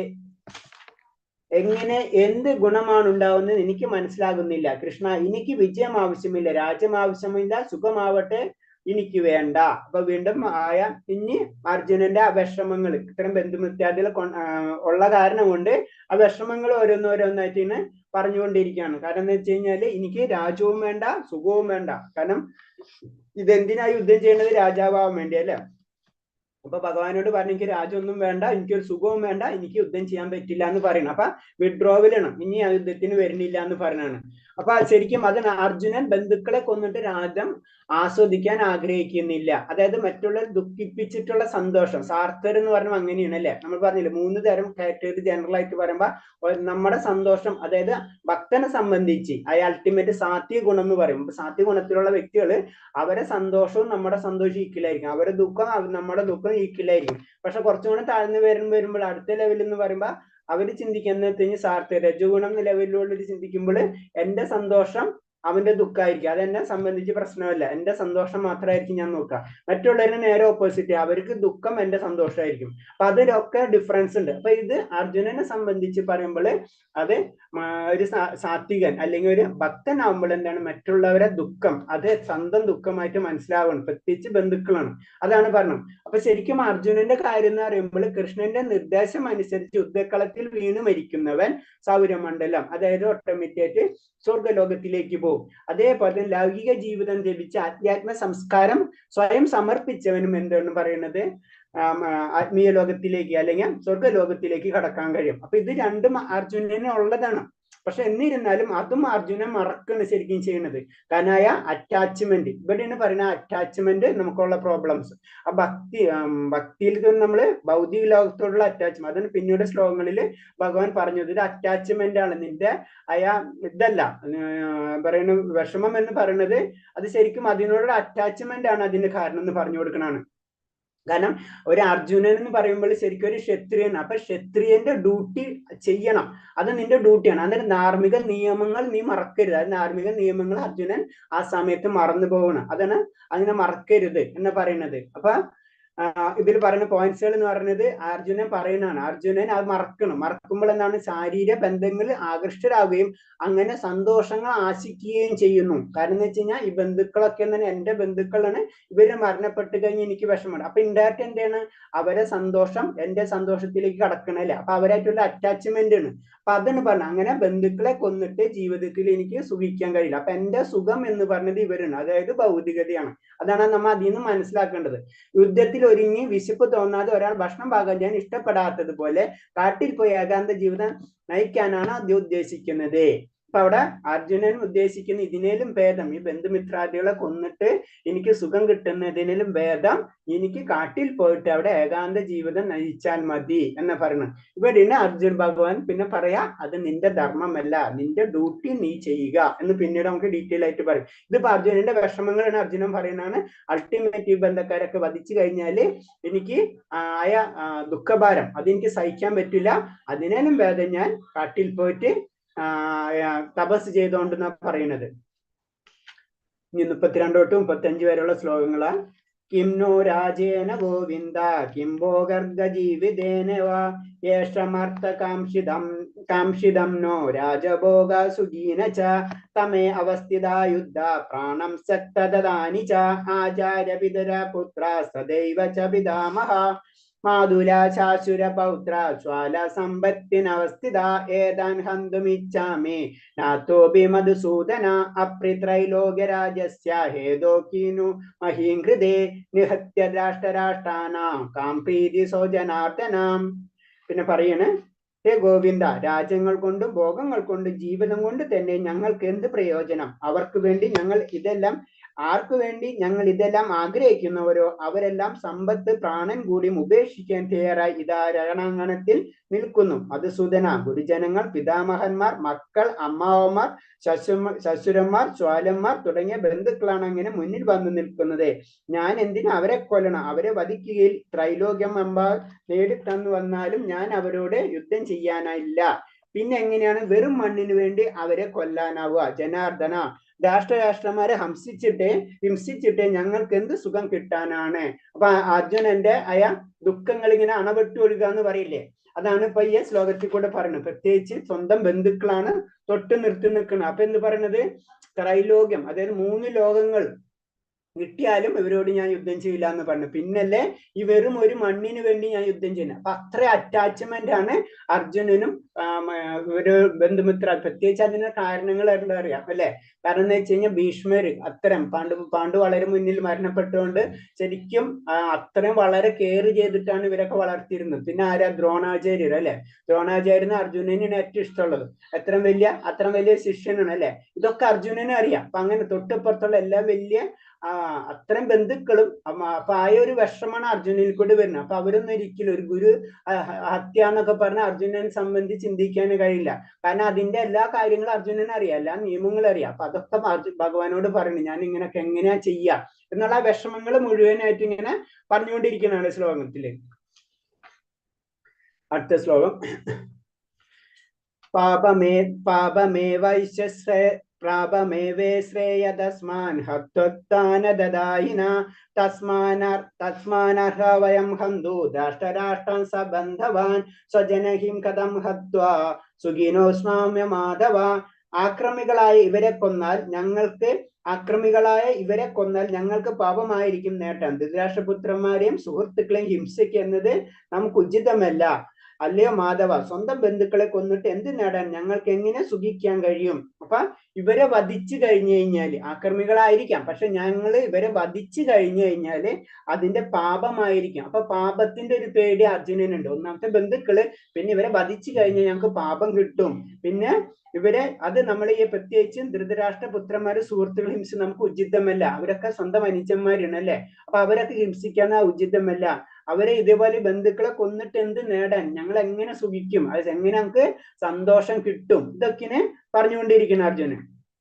അപ്പൊ ശരിക്കും പറഞ്ഞ ഒരു നിയമം അനുസരിച്ച് പറഞ്ഞു കഴിഞ്ഞാല് നമുക്ക് വിഷം കൊടുക്കുന്നവൻ, വീടിന് തീ വയ്ക്കുന്നവൻ, മാരകായുധം കൊണ്ട് ആക്രമിക്കുന്നവൻ, സ്വത്ത് കൊള്ളയടിക്കുന്നവൻ, ഭൂമി കയ്യേറുന്നവൻ, അന്യന്റെ ഭാര്യ അപഹരിക്കുന്നവൻ, ഇത് മനുസ്മൃതിയിലുള്ളതാണ്. അപ്പൊ അത്രയും കാര്യങ്ങൾ ചെയ്തു കഴിഞ്ഞു കഴിഞ്ഞാൽ ആ വ്യക്തിനെ വധിക്കാം, അവിടെ പാപമില്ല. അങ്ങനെ മത നിയമങ്ങളുണ്ട്. അപ്പൊ അത് ശരിക്കും അർജുനൻ അറിയാം. പക്ഷെ എന്നാലും സ്വന്തം കാര്യത്തിലേക്ക് എത്തുമ്പോൾ അർജുനൻ അത് ചെയ്യാൻ പറ്റാത്ത ഒരവസ്ഥയാണ്. നമ്മൾ ഇത്രയും കാര്യങ്ങൾ ശരിക്കും ദുര്യോധനാദികൾ ശരിക്കും ഇവരോട് ചെയ്തിട്ടുണ്ട് അല്ലെ? വിഷം കൊടുത്തിട്ടുണ്ട്. അവര് വീട് തീ വെച്ച് നരക്കലത്തിന് തീ വെച്ച കഥകളൊക്കെ അറിയാം.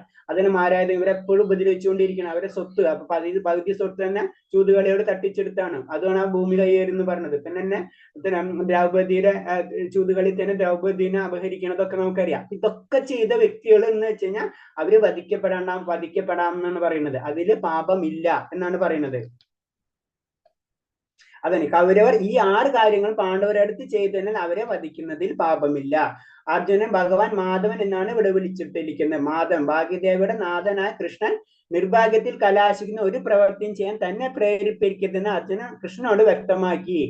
എന്നാൽ കൃഷ്ണൻ തന്റെ ഭക്തന്മാരെ എന്നാൽ ആരെയും വിപത്തിലേക്ക് ഒരിക്കലും നയിക്കാറില്ല. ഇതാണ് നമ്മൾ ശ്രദ്ധിക്കേണ്ടത്. കാരണം എന്ന് വെച്ച് കഴിഞ്ഞാൽ ഇവിടെ ഒരു കാര്യം പറയണെന്ന് വെച്ച് കഴിഞ്ഞാൽ ഭഗവാനോട് പറയണം ഭാഗ്യദേവത, ഐശ്വര്യത്തിന് നമ്മൾ എന്താണ് ഒരു തെറ്റുകൾ ചെയ്തു കഴിഞ്ഞാൽ നമുക്ക് ഇവിടെ ഐശ്വര്യം ലഭിക്കില്ലല്ലോ. അപ്പൊ എന്നെ കൊണ്ട് തെറ്റുകൾ ചെയ്യിപ്പിക്കല്ലേ, എന്റെ ഐശ്വര്യം പോകും എന്നാണ് അർജുനൻ പറയുന്നത്. പിന്നെ അടുത്തെന്ന് പറയണെന്ന് വെച്ച് കഴിഞ്ഞാൽ അപ്പൊ ഭഗവാൻ എന്ന് പറയുമ്പോ ഭഗവാൻ പറയുന്ന ഭക്തരെ എന്നല്ല, ആർക്കും ഒരു തെറ്റും ചെയ്യില്ല. ഭഗവാന്റെ പ്രത്യേകത നമ്മൾ വിചാരിക്കും അവര് തെറ്റ്, അങ്ങനെയില്ല. ഭഗവാൻ ഒരിക്കലും ഒരാളെ അടുത്തും എല്ലാവരും അടുത്തും വരും. ഭക്തന്റെ അടുത്തും എല്ലാവരും അടുത്തും ഒരേപോലെയാണ്. ഭക്തനോട് സ്നേഹമുണ്ടെന്ന് വെച്ചിട്ട് മറ്റുള്ള ദേഷ്യം ഒരിക്കലും ഉണ്ടാവില്ല. അതാണ് ഭഗവാന്റെ പ്രത്യേകത. അപ്പൊ അതിന് കാരണം എന്ന് പറഞ്ഞു കഴിഞ്ഞാല് ഭഗവാന്റെ തന്നെ ശക്തികളുണ്ട്. നമ്മൾ പറയില്ല അന്തരംഗ ശക്തി, ബഹിരംഗ ശക്തി എന്ന്. ബഹിരംഗ ശക്തിക്കാണ് നമുക്ക് വേണ്ടിയിട്ടുള്ള നമ്മൾ ചെയ്യുന്ന തെറ്റുകൾക്ക് അനുസരിച്ചുള്ള ശിക്ഷ. അതായത് ശിക്ഷ തന്നെ അല്ല ഉണ്ടായിട്ട് പറഞ്ഞു കഴിഞ്ഞാല് നമ്മൾ എന്താ ആഗ്രഹിക്കുന്നത് അതിനനുസരിച്ചുള്ള ജീവിതക്രമം നമുക്ക് തരാണ് ചെയ്യുന്നത്. അതാണ് നമുക്ക് ഈ ജന്മത്തിൽ നമ്മൾ മൃഗത്തിനെ പോലെ ജീവിക്കുകയാണെങ്കിൽ നമുക്ക് അടുത്ത ജന്മം മൃഗം നമുക്ക് തരുന്നത്. നമ്മൾക്കുള്ള ആഗ്രഹം തന്നെയാണ് ഭഗവാൻ നടത്തി തരുന്നത്. അതായത് ദുർഗാദേവി അല്ലെങ്കിൽ ഭൗതിക അവസ്ഥയിൽ നമുക്ക് കിട്ടിപ്പോണത്. നമ്മളെ ആഗ്രഹത്തിനനുസരിച്ചുള്ള കാര്യങ്ങൾ ഓട്ടോമാറ്റിക്കായിട്ട് നമുക്ക് കിട്ടാ ചെയ്യണം. അത് ശരിക്കും പറഞ്ഞാൽ അതും ഭഗവാന്റെ കരുണ എന്നാണ് പറയുന്നത്. പക്ഷെ അതല്ല ലക്ഷ്യം. നമ്മുടെ ലക്ഷ്യം ശരിക്കും ഇവിടെ നിന്ന് ഭൗതിക ലോകത്തിൽ നിന്നുള്ള പോക്കാണ് നമ്മുടെ ലക്ഷ്യം. അതിനു വേണ്ടിയാണ് നമ്മൾ പരിശ്രമിക്കേണ്ടത്. അപ്പൊ അതാണ് ഇതില് പറഞ്ഞു വരുന്നത്. അപ്പൊ അതിന് ഭഗവാൻ ഒരിക്കലും അത് ഭക്തന്മാരെന്നല്ല ആരെയും വിപത്തിൽ ഒരിക്കലും നയിക്കാറില്ല എന്നാണ് പറയുന്നത്. 37-ാമത്തെ ശ്ലോകം. യത്യപ്രത്യന പശ്യന്ത ലോഭാപഹത ചേതസാ കുലക്ഷയം കൃതം ദോഷം മിത്രദ്രോഹ ച പാതകം കഥം നാജേയമസ്മാഭി പാപാദസ്മനാദിവർത്തിതം കുലക്ഷയ കൃതം ദോഷം പ്രവശ്യാദ്ഭിർജനാർദ്ദന ജനാർദ്ദന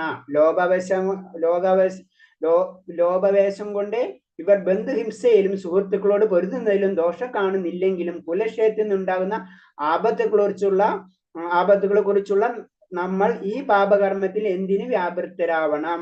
അപ്പൊ അടുത്ത ചോദ്യത്തിന് ചോദിക്കുന്നത് കാരണം എന്ന് വെച്ച് കഴിഞ്ഞാല് ഇവരെ നമുക്ക് വധിക്കുന്നതിന്റെ ദോഷമൊന്നും കാണുന്നില്ല എന്ന് അർജുനൻ മനസ്സിലാക്കുന്നുണ്ട്. കാരണം ഇവരെ ഇത്രക്കം തെറ്റുകൾ ചെയ്തിട്ടുള്ളത് കൊണ്ട് ഇവരെ വധിക്കാം, അത് എനിക്കറിയാം, നിയമമാണെന്ന് എനിക്കറിയാം. പിന്നെ അതിന് പക്ഷെ ഇത് പറയുന്നത് ഇങ്ങനെ ചെയ്തു കഴിഞ്ഞാൽ കുലക്ഷയങ്ങൾ ഉണ്ടാവും. കാരണം പല കുലം തന്നെ നശിച്ചു പോകും. അപ്പൊ നമ്മൾ എന്തിനാണ് ഇത് ചെയ്യുന്നത്? അങ്ങനത്തെ ചോദ്യമാണ് ഇതിൽ ചോദിക്കുന്നത്.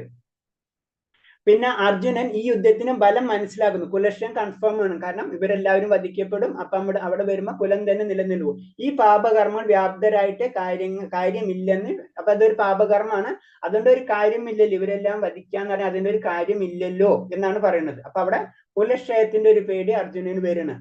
എതിർത്ത് കക്ഷി ചൂതാട്ടത്തിന് യുദ്ധത്തിന് ക്ഷണിച്ചാൽ ക്ഷത്രിയൻ ഒഴിഞ്ഞു മാറരുതെന്നാണ് ചട്ടം. അതായത് യുദ്ധത്തിന് ഇപ്പൊ ശരിക്കും യുദ്ധത്തിനാണ് അവർ വന്നിട്ടുള്ളത്. അപ്പൊ ചൂതാട്ടത്തിൽ ശരിക്കും പാണ്ഡവരെ തോൽപ്പിക്കുന്നുണ്ട് അല്ലെ. അതേപോലെ തന്നെ യുദ്ധത്തിൽ വന്നു കഴിഞ്ഞാലും ശരിക്കും അതിൽ നിന്ന് പിന്മാറാൻ ക്ഷത്രിയർക്ക് ഡ്യൂട്ടി ഇല്ല. അവരുടെ നിയമം അനുസരിച്ച് യുദ്ധത്തിന് ആര് വിളിച്ച് യുദ്ധം ചെയ്തിരിക്കണം. വെല്ലുവിളിയുടെ ദുഷ്ടഫലങ്ങളെ പറ്റി മറ്റു കഷ്ണങ്ങൾ പൂർണ്ണമായി ഗ്രഹിച്ചിരിക്കില്ല എന്ന് അർജുനൻ വിചാരിക്കുന്നു. അങ്ങനെ യുദ്ധം ചെയ്യേണ്ടതെന്ന് തീരുമാനിക്കുന്നു. അപ്പൊ ശരിക്കും വേറെ രീതിയിൽ അർജുനൻ ചിന്തിക്കണമെന്ന് വെച്ച് കഴിഞ്ഞാൽ ഇവർക്ക് അതിന്റെ കറക്റ്റ് എന്താണ് സംഭവിക്കാൻ പോകണമെന്ന് ഇവർക്ക് മനസ്സിലാവാത്തത് കാരണം കൊണ്ടാണ് ഇവർ യുദ്ധത്തിന് വന്നിരിക്കുന്നത് എന്നാണ് അർജുനൻ ചിന്തിക്കുന്നത് പറയുന്നത്. കാരണം അപ്പൊ ആ ലെവൽ അർജുനൻ എപ്പോഴും പോസിറ്റീവായിട്ട് അവരോടുള്ള മൃദുലമായിട്ടുള്ള സമീപനാണ് ഇപ്പോഴും മനസ്സിലുള്ളത്. കാരണം സ്വന്തം ബന്ധുമിത്രാദികളാണ് ഇവർ തെറ്റുകൾ ചെയ്തിട്ടുണ്ടെന്ന് എനിക്കറിയാം. പക്ഷെ അത് തെറ്റുകൾ ഇവർ വധിക്കപ്പെട്ടവരുണ്ടാണെന്നും എനിക്കറിയാം. പക്ഷെ വധിച്ചു കഴിഞ്ഞാൽ അത് മറ്റുള്ള എല്ലാവർക്കും അവർക്ക് ബുദ്ധിമുട്ടാവില്ലേ എന്നുള്ള ചോദ്യം ചോദിക്കുന്നത്. അപ്പൊ എന്താണ് കുലവംശം നശിക്കുന്നതോടുകൂടി കുലധർമ്മങ്ങൾ നശിക്കും. അങ്ങനെ നശിക്കുമ്പോഴാണ് വംശത്തിൽ ശേഷിക്കുന്നവർ അധാർമ്മ കൃത്യങ്ങളിൽ ഏർപ്പെടുന്നു. കാരണം ആ കുലത്തിൽ ആരും ഒന്നും പറയാനില്ല. അപ്പൊ എല്ലാവരും അവരെ സ്വന്തം ഇഷ്ടത്തിനുള്ള കാര്യങ്ങൾ പ്രവർത്തിച്ചു കൊണ്ടിരിക്കും. അപ്പൊ അവിടെ എന്താണ് ധാർമ്മികമായിട്ടുള്ള കൃത്യങ്ങളൊക്കെ നഷ്ടപ്പെട്ടുകൊണ്ടിരിക്കും. അതാണ് വർണ്ണാശ്രമ അവസ്ഥകൾ എന്ന് പറയും. ചതുരാശ്രമം, ചതുർവർണ്ണങ്ങൾ നമുക്കറിയാം അല്ലെ. അപ്പൊ ആ ചതുർവർണ്ണ ആശ്രമങ്ങളിൽ ചില നിയമ വ്യവസ്ഥകളുണ്ട്. ആ നിയമാനുസരിച്ച് പോകുന്നതിന് നമ്മുടെ സമൂഹത്തിന് വേണ്ടിയിട്ടാണ് ആ കാര്യങ്ങൾ ചെയ്തു വെച്ചിട്ടുള്ളത്. അപ്പൊ അവിടെ തലമുതിർന്നവരുടെ ചുമതല എന്ന് പറഞ്ഞത് ജനനം മുതൽ മരണം വരുന്ന ശുദ്ധീകരണ പ്രക്രിയകളുണ്ട്. നമ്മൾക്കറിയാം അർത്ഥധർമ്മ കാമ മോക്ഷയിലേക്ക് നമ്മൾ നയിക്കണം അല്ലെ. നമുക്ക് കാമവും വേണം, അർത്ഥവും വേണം. അപ്പൊ ധർമ്മത്തിൽ കൂടി ഇത് രണ്ടും കണക്ട് ചെയ്തിട്ട് മോക്ഷത്തിലേക്ക് നയിക്കണം. ഇത് പറഞ്ഞു തരാനുള്ള വ്യക്തികൾ ആവശ്യമാണ്. അതാണ് മുതിർന്നവരുടെ ചുമതല. അപ്പൊ അവര് മരണപ്പെടുകയാണ്. അപ്പൊ അങ്ങനെ അത് മൃതി അടഞ്ഞു കഴിഞ്ഞാൽ ശുദ്ധീകരണത്തിന് വേണ്ടിയിട്ടുള്ള കുടുംബാചാരങ്ങൾ നിലച്ചാക്കാം. അങ്ങനെ വന്നു കഴിഞ്ഞാൽ കുടുംബാചാരങ്ങൾ നിലയ്ക്കണം. എന്താ ചെയ്യേണ്ടതെന്ന് പിന്നുള്ളവർക്ക് അറിയില്ലാത്തൊരവസ്ഥ വരും. അപ്പൊ അങ്ങനെ ഇളം തലമുറകൾ അധാർമ്മികമായ സ്വഭാവം കൈക്കൊള്ളും. ഇപ്പൊ നമ്മുടെ നാട്ടിൽ നടക്കണ പോലെ എക്സാമ്പിൾ. കാരണം അവർക്ക് എന്താ ചെയ്യേണ്ടതെന്ന് അറിയില്ല.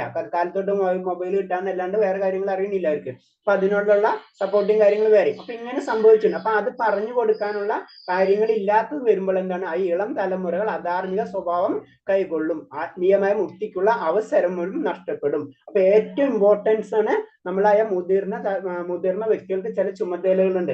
അവരത് പതുക്കെ കുട്ടികൾക്ക് അല്ലെങ്കിൽ ഇളം തലമുറകൾക്ക് പറഞ്ഞു കൊടുക്കണം. ഇവിടെ പറയുമ്പോൾ എന്താണ് അവരെയാണ് വധിച്ചു കളയുന്നത് അല്ലെ. ഇൻഡയറക്റ്റ് ആയിട്ട് നമ്മൾ വേറെ രീതിയിൽ പറഞ്ഞാൽ നമ്മുടെ നാട്ടിൽ അവരെയാണ് ഇൻഡയറക്റ്റ് ആയിട്ട് കട്ട് ഓഫ് ചെയ്ത് കളയുന്നത്. അപ്പൊ അങ്ങനെ സംഭവിക്കുമ്പോൾ ഇവിടെ സംഭവിക്കുന്ന കാര്യങ്ങൾ ആത്മീയമായിട്ടുള്ള മുക്തിക്കുള്ള അവസരങ്ങൾ അവർക്ക് നഷ്ടപ്പെടും എന്നാണ് അർജുനനുള്ള പേടി. അപ്പൊ ഇതിൽ പറയുന്ന ഈ ശുദ്ധീകരണ പ്രക്രിയകൾ എന്ന് പറയുമ്പോൾ തന്നെ നമ്മുടെ സിസ്റ്റം അനുസരിച്ച് നമുക്ക് 16 മനുസ്മൃതിയിൽ 16 സംസ്കാരങ്ങൾ പറയുന്നുണ്ട്. 16 സംസ്കാരങ്ങളുണ്ട് നമ്മുടെ ജീവിതത്തിൽ. അപ്പൊ ഇതിൽ നമ്മൾ ചില കാര്യങ്ങളൊക്കെ നമുക്ക് അറിയാവുന്ന കാര്യങ്ങളാണ്. ഈ 16 സംസ്കാരം എന്ന് പറയുമ്പോൾ ഗർഭാധാനം തുടങ്ങി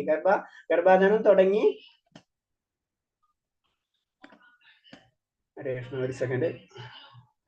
അപ്പൊ ഗർഭധാരണത്തിന് മുന്നേ അതിന് ചില ചിട്ടകളുണ്ട്, അതൊക്കെ നമ്മൾ ചെയ്യണം. പിന്നെ പുംസവാനം, ഗർഭത്തിന്റെ 3-ാം മാസം, ഗർഭം തുടങ്ങിയ മൂന്നാം മാസം തൊട്ടുള്ള അതിന്റെ ചിട്ടകള്. പിന്നെ സീമന്തം, കുട്ടി ജനിക്കുന്നതിന് മുമ്പ് അമ്മയുടെ സംരക്ഷണത്തിന് മുന്നേ അതൊരു ചടങ്ങാണ്. ജാതകകർമ്മം, കുട്ടിയുടെ ബുദ്ധി വികാസത്തിനുള്ള കാര്യങ്ങൾ. പിന്നെ നാമകരണം, കുട്ടിയുടെ പേരിടല് നമ്മളിപ്പോ സാധാരണ ചെയ്യാറുണ്ട് അല്ലെ. നിഷ്ക്രമണം, അതായത് കുട്ടി ആദ്യമേ വീടിന് പുറത്തു കൊണ്ട് കാണിക്കുന്ന ഒരു ചടങ്ങുണ്ട്. അന്നപ്രശ്നം, ആദ്യമേ കുട്ടിക്ക് ഭക്ഷണം കൊടുക്കുന്നത്. ചൂടുകരണം, അതായത് ആദ്യമായി മുടി മുറിക്കുന്നത്. അത് പ്രത്യേകിച്ച് നോർത്ത് ഇന്ത്യൻസിലൊക്കെ നമുക്ക് വളരെ ഇമ്പോർട്ടൻസ് ആയിട്ട് ചെയ്യുന്ന കാര്യങ്ങളാണ്.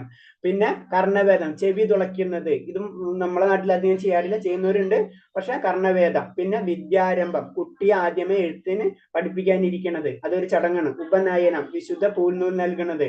പിന്നെ പൈസർത്ഥം, ഓരോ വർഷം പഠനത്തിന് ശേഷവും അതിന്റെ കുറച്ചിട്ടുകളുണ്ട്. പിന്നെ കേശന്തം, ആൺകുട്ടി ആദ്യം ഷേവ് ചെയ്യുക. പിന്നെ ഋതുശുദ്ധി, പെൺകുട്ടികൾ ആദ്യത്തെ ആർത്തവചക്രം. ഇതൊക്കെ ഒരേ ചടങ്ങുകൾ നമ്മൾ ചെയ്യും. അതിന്റെ പൂജാവിധികളൊക്കെ ഉണ്ട്, അതിനനുസരിച്ച് കാര്യങ്ങൾ ചെയ്തു പോകും.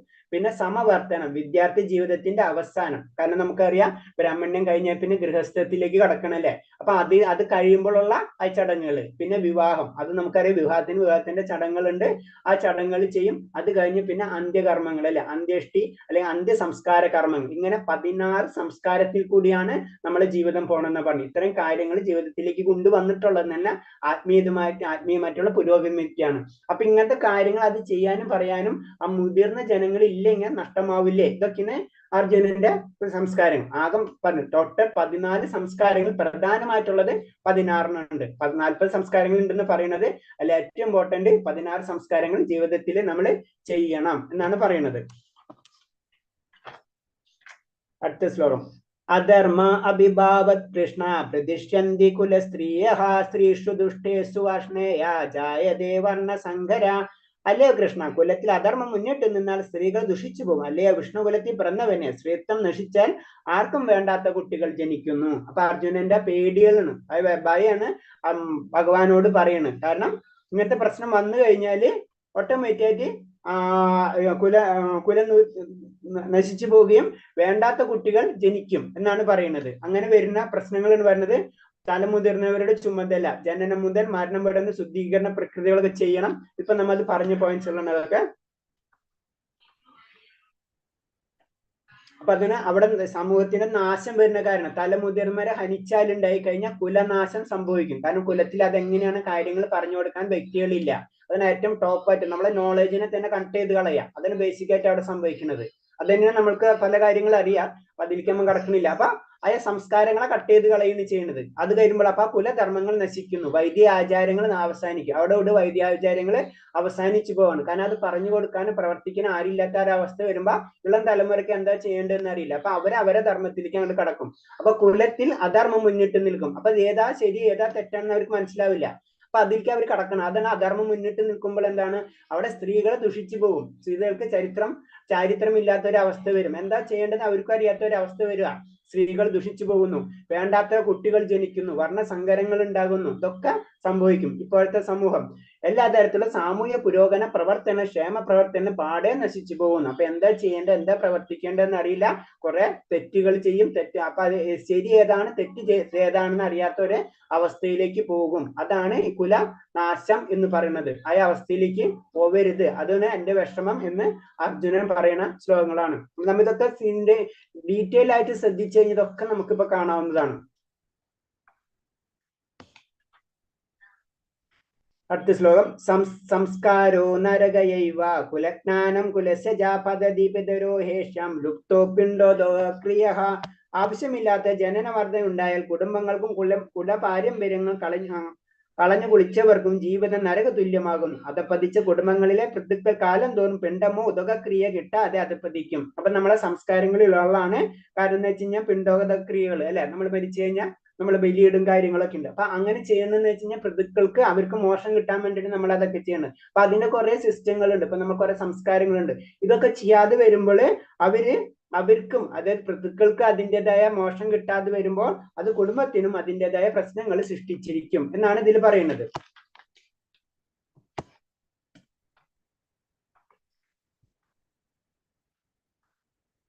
പിന്നെ അർജുനന്റെ ആ വിശുദ്ധമായ ഗുണത്തെ പറ്റിയാണ് പറയുന്നത്. അർജുനൻ എന്ന് പറയുമ്പോൾ ആയ മൃദുല ഹൃദയത്വം, അതാണ് ആ ശ്ലോകത്തിൽ പറഞ്ഞത്. അത്തരം അവര് മരണപ്പെടുമ്പോൾ ആ വിഷമം, അതാണ് ആ മൃദുല ഹൃദയം എന്നുള്ള വേർഡിൽ പറഞ്ഞു. പിന്നെ ത്രൈലോക്യം നേടാമെന്ന് വന്നാലും വധിക്കാൻ തയ്യാറാകുന്നില്ല, അതൊക്കെ മൃദുല ഹൃദയത്തിന് അർജുനന്റെ വിശുദ്ധ ഗുണത്തിനെ പറ്റി പറയുന്നതാണ്. പിന്നെ ആക്രമണങ്ങളെ കൊല്ലുന്നതിൽ പാപമില്ല എന്നതുകൂടി അവരുടെ തെറ്റ് പൊറുക്കാൻ തയ്യാറായി. അപ്പൊ അവരെ വധിക്കുന്നോണ്ട് കുഴപ്പമില്ല, നിയമം അനുസരിച്ച് അവർ വധിക്കും, എന്നിട്ടും വധിക്കാൻ തയ്യാറാവുന്നില്ല. അതാണ് അർജുനന്റെ ആ വിശുദ്ധ ഗുണത്തിനെ പറ്റി പറയുന്നത്. യുദ്ധം ചെയ്യേണ്ട കടപ്പാട് നിരസിക്കേണ്ട അപകടത്തിൽ പോലും ദുഷ്ഫലങ്ങളെ കണക്കാക്കുന്നു. അപ്പൊ അവിടെ യുദ്ധം ചെയ്യേണ്ട കാര്യങ്ങളാണെങ്കിലും അത് ദുഷ്ഫലങ്ങളായി കണക്കാക്കുന്ന പറയുന്നത്.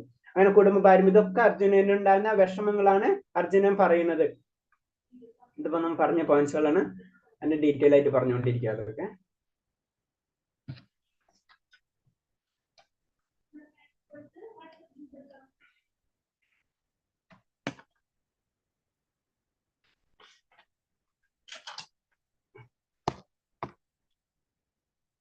അപ്പൊ ഇതില് ഞാൻ ഇതൊന്ന് ഡീറ്റെയിൽ ആയിട്ട് പറയാം. കമ്മലിത് പറയുന്നുണ്ടല്ലോ, പൃഥുക്കൾ അധപ്പതിച്ച കുടുംബങ്ങളെ പൃഥുക്കൾ കാലം തോറും പിണ്ടമോ ഉദകക്രിയ കിട്ടുകയാൽ അധപ്പതിക്കും എന്ന് പറയുന്നുണ്ട്.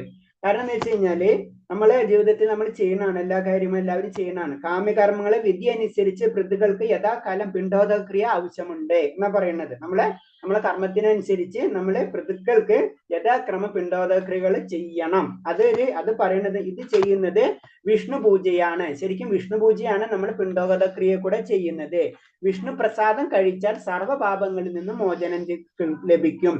ചിലപ്പോൾ പൃഥുക്കൾ പലതരം, നമ്മൾ എന്തുകൊണ്ടാണ് പൃഥുക്കൾക്കായി പിണ്ടോദക്രിയകൾ ചെയ്യുന്നത് എന്നിട്ടുള്ള അത് എന്തുകൊണ്ടാണ് നമ്മൾ അത് ചെയ്യേണ്ടത് എന്ന് പറയുന്നത്.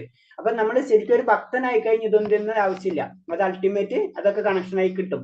അല്ലാത്തടത്തോളം കാലം നമ്മൾ ഇതൊക്കെ ചെയ്യണം എന്നാണ് ഇതിൽ പറയുന്നത്. അതായത് ഇതിൽ പറയുന്നത്, ഇത് ചെയ്യുന്നത് വിഷ്ണു പൂജയാണ്. വിഷ്ണു പ്രസാദം കഴിച്ചാൽ സർവ്വപാപങ്ങളിൽ നിന്നും മോചനം ലഭിക്കും. ചിലപ്പോൾ പൃഥുക്കൾ പലതരത്തിലുള്ള പാപഫലങ്ങളാൽ കഷ്ടപ്പെടുകയായിരിക്കും. നമ്മളെ മരണശേഷം നമ്മൾ ചെയ്ത തെറ്റിന്റെ ഫലമായിട്ട് പല കാര്യങ്ങൾ നമ്മളെ പൃഥുക്കൾ പല രീതിയിൽ വിഷമങ്ങളൊക്കെ കഷ്ടപ്പെടുകയായിരിക്കും.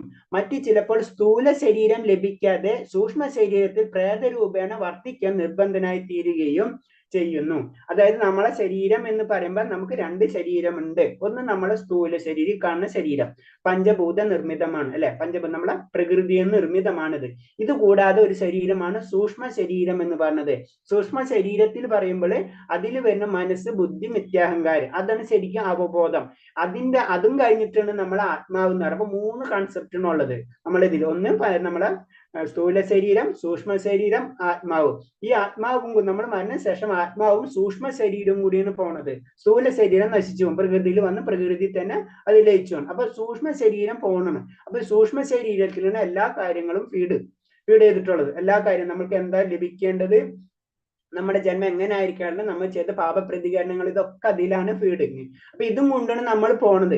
അപ്പൊ നമ്മൾ ചെയ്തിട്ടുള്ള പല തെറ്റുകൾക്കനുസരിച്ച് അതിനനുസരിച്ചുള്ള ചിലപ്പോ നമ്മൾ ഈ പ്രേതരൂപേണ എന്ന് പറഞ്ഞാൽ നമുക്കൊരു ശരീരം ലഭിക്കാത്ത അവസ്ഥ, അതിന് പ്രേതരൂപേണ വർദ്ധിക്കാൻ നിർബന്ധനായിത്തീരുന്നു പറയുന്നത്. നമ്മൾ അതിനനുസരിച്ചുള്ള പണിഷ്മെന്റ്, അതിനെപ്പറ്റി നമുക്കറിയാം, ഗരുഡ പുരാണത്തിലും മറ്റുള്ള കാര്യങ്ങളൊക്കെ ഡീറ്റെയിൽ ആയിട്ടുള്ള വർണ്ണനകളുണ്ട്.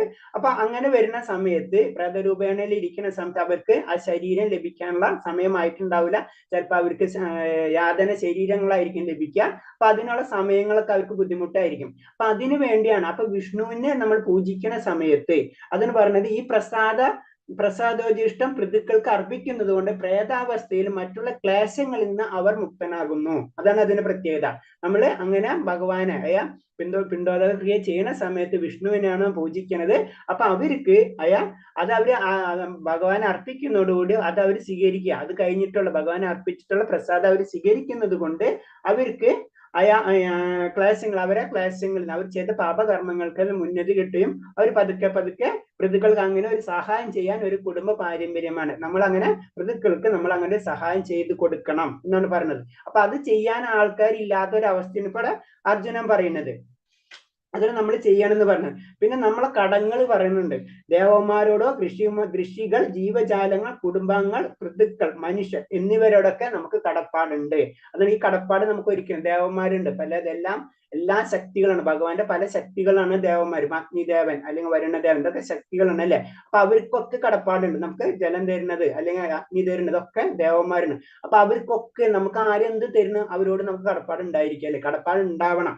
അതാണ് ദേവന്മാരുള്ള കടപ്പാട്. ഋഷിമാർ ഇത്തരം വലിയ ആത്മീയമായ ഗ്രന്ഥങ്ങളും ഭഗവാനെ പറ്റി കാര്യങ്ങളൊക്കെ പറഞ്ഞ് ഋഷിമാർ, ജീവജാലങ്ങൾ, അവരില്ലാതെ നമുക്ക് ജീവിക്കാൻ പറ്റില്ലല്ലേ. നമ്മൾ ഇൻഡിപെൻഡന്റ് ആയിട്ട് നമുക്ക് ഈ ലോകത്ത് നിൽക്കാൻ, ഒക്കെ നമ്മൾ ഡിപ്പെൻഡ് ആണ്, എല്ലാവരും ഡിപ്പെൻഡ് ആണ്, ജീവജാലങ്ങളൊക്കെ ഡിപ്പെൻഡ് ആണ്. ഒരു സർക്കിളാണ് നമ്മൾ, അതാണ് ജീവജാലങ്ങൾ. നമ്മളെ കുടുംബങ്ങൾ അല്ലെ, കുടുംബങ്ങളില്ലാണ്ട് നമുക്ക് പറ്റില്ല. ഇപ്പൊ അർജുനന് സംഭവിക്കുന്ന കാര്യമാണ്, കുടുംബങ്ങൾ മുഴുവനും പോകുന്നുള്ള വിഷമാണ്. അപ്പൊ കുടുംബങ്ങൾ ജീവിതത്തിൽ ആവശ്യമാണ്. അപ്പൊ അവരോടുള്ള കടപ്പാട്, പിതൃക്കൾ, നമ്മളെ മുൻജന്മ വ്യക്തികൾ അല്ലെ, അവരോട് പിതൃക്കള്, അതേപോലെ തന്നെ മനുഷ്യര്, ഇവര്, പിന്നെ നമ്മളെ മാതാപിതാക്കൾ, ഇതൊക്കെ അതിൽ വരുന്ന പിതൃക്കള് ആയ ലെവലിൽ വരുന്നതാണ്. അപ്പൊ ഇതൊക്കെ നമ്മൾ ഇന്റർ കണക്ട് ആണ്. ഇവരൊക്കെ കടമാണ്. ഈ കടങ്ങളൊക്കെ തീർക്കാൻ നമുക്ക് പറ്റില്ല.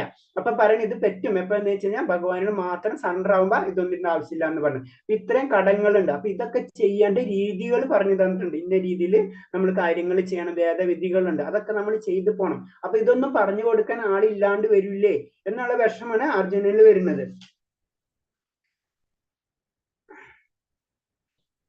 പിന്നെ എന്തിനാണ് നമ്മള് ജീവിതത്തിൽ ആ വർണ്ണാശ്രമ ധർമ്മം എന്താണ് പറഞ്ഞിട്ടുള്ളത്?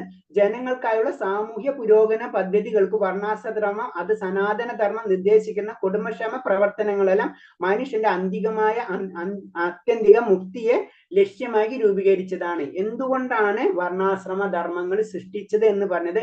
അൾട്ടിമേറ്റ് എല്ലാവർക്കും മുക്തിയിലേക്ക് കൊണ്ടുപോകണം. അതിനെ പതുക്കെ ഗ്രാജുവലായിട്ട് നമ്മളെ മുന്നോട്ട് കൊണ്ടുപോവുകയാണ് അത് ചെയ്യുന്നത്. അതാണ് നമ്മൾ ചെയ്യേണ്ടത്. അതാണ് വർണ്ണാശ്രമത്തിന്റെ ലക്ഷ്യം. വർണ്ണ പ്ലസ് ആശ്രമ രണ്ടും ഉണ്ട്. വർണ്ണങ്ങൾ എന്ന് പറയുമ്പോൾ നമുക്കറിയാം ബ്രാഹ്മണ, വൈശ്യര്, ക്ഷത്രിയർ, ശൂദ്രർ, അതിന് 4 വർണ്ണങ്ങള്. പിന്നെ ചതുരാശ്രമം എന്ന് പറയുമ്പോൾ ചതുരശാമന, ഇതുപോലെ തന്നെ ബ്രാഹ്മണ്യം, ഗൃഹസ്ഥ്യം, നസ്ത്, വാനപ്രസ്ഥം, പിന്നെ സന്യാസം, ഇങ്ങനെ. അപ്പൊ ഇത് രണ്ടും കൂടെ മിക്സ് ചെയ്തിട്ടാണ് നമ്മൾ പോകേണ്ടതെന്നാണ് പറഞ്ഞത്. ഇത് കണക്ട് ചെയ്ത് പോയി കഴിഞ്ഞാലോ ഇപ്പൊ നമ്മൾ വർണ്ണാശ്രമങ്ങളൊക്കെ നമുക്ക് ഡീറ്റെയിൽ ആയിട്ട് വരുമ്പോൾ നമുക്ക് പഠിക്കാം. അപ്പൊ ജനറൽ ആയിട്ട് പറയുമ്പോൾ ഇതൊക്കെ സൃഷ്ടിച്ചത്, ഇതൊക്കെ എന്തിനു വേണ്ടി എന്ന് കഴിഞ്ഞാൽ അൾട്ടിമേറ്റ് നമ്മൾ വന്നിട്ടുള്ള നമ്മൾ 84 ലക്ഷം ജന്മങ്ങൾക്ക് ശേഷമാണ് മനുഷ്യ ജന്മം കിട്ടുന്നത്. അത് മനുഷ്യ ജന്മം എന്ന് പറഞ്ഞത് നമുക്കറിയാം, അത് അൾട്ടിമേറ്റ് ലാസ്റ്റ് ജന്മമാണ്, ആവണം. അതാണ് അതിന്റെ കണക്ക്. അപ്പൊ അത് കഴിഞ്ഞിട്ട്, കാരണം അത്രയും നേരം നമ്മൾ എല്ലാ ഭൗതിക സുഖങ്ങളും നമ്മൾ ആസ്വദിച്ചുകൊണ്ടിരിക്കണം. ഭൗതിക സുഖം എന്ന് പറയുമ്പോൾ ജനന മരണ ചക്രങ്ങളും പിന്നെ എല്ലാ ഭൗതികമായിട്ടുള്ള ഇന്ദ്രിയ ആസ്വാദനം അത് മൃഗങ്ങളും ചെയ്യുന്നുണ്ട് അല്ലെ, നമ്മളും അവരും ഒരേപോലെ തന്നെ ചെയ്യുന്നത്. അപ്പൊ ഇവിടെ വന്നിട്ട് മനുഷ്യനായിട്ട് ജനിച്ചിട്ടും നമ്മൾ അതേ ചെയ്യുന്നത്, മൃഗത്തിനെ പോലെ ചെയ്യാണെന്ന് വെച്ച് കഴിഞ്ഞാൽ ഈ മനുഷ്യ ജന്മത്തിന് കാര്യമില്ല എന്നാണ് പറഞ്ഞത്.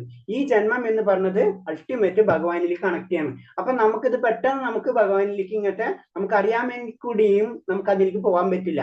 അതാണ് പതുക്കെ നമ്മളെ ഇതിലേക്ക് കൊണ്ടുപോകുന്നത്. അതായത് നമ്മള് ആത്മീയ വിദ്യാഭ്യാസം ലഭിച്ച് ഗൃഹസ്ഥത്തിലേക്ക് കടന്ന് അപ്പോഴും അവിടെ ആത്മീയ വിദ്യാഭ്യാസത്തിൽ നമ്മൾ പഠിച്ചിട്ടുള്ള കാര്യങ്ങൾ പ്രാക്ടിക്കലാക്കി പതുക്കെ അത് കഴിഞ്ഞ് ഗൃഹസ്ഥത്തിലേക്ക് കഴിഞ്ഞു, അത് കഴിഞ്ഞ് വാനപ്രസ്ഥത്തിലേക്ക് നമ്മൾ പതുക്കെ വിഡ്രോവൽ ഓഫ് സെൻസ്, പതുക്കെ നമ്മൾ ആ സെൻസുകൾ പതുക്കെ വിഡ്രോ ചെയ്ത് നമ്മൾ ആത്മീയതയിലേക്ക് കടന്ന് ലാസ്റ്റ് സന്യാസത്തിലേക്ക് കടന്നാലോ നമുക്ക് മുക്തിയിലേക്ക് കടക്കുള്ളൂ. ഇതൊക്കെ അതിന്റെ പ്രൊസീജിയറാണ്. അതാണ് വൈദിക ഗ്രന്ഥങ്ങളിൽ അതിൽ 2-3 കാര്യങ്ങൾ പറയുന്നുണ്ട്. കാരണം ഉപാസന കാണ്ഡം, അതേപോലെ തന്നെ പറയുന്നത്